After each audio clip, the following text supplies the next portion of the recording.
Azərbaycandan göndərilən neft məhsullarının ilk partiyasının Ermənistana çatmasının görüntüləri paylaşılıb.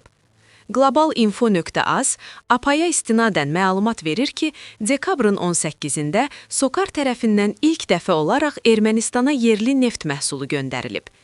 22 vaqona yüklənmiş 1220 ton AI-95 markalı avtomobil yanacağı Gürcüstandan keçməklə dekabrın 19-da Ermənistana çatdırılıb.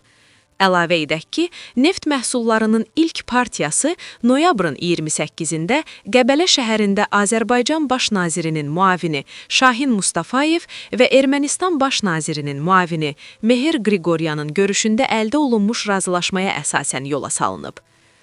Azərbaycan neft məhsullarının Ermənistana ixracı sırf kommersiya xarakterlidir və benzin beynəlxalq bazar qiymətlərinə uyğun satılacaq.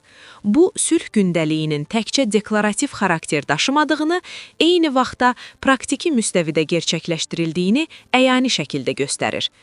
Azərbaycan neft məhsullarının Ermənistana ixracı sülh prosesinin iqtisadi dividendləri konsepsiyasını əks etdirir.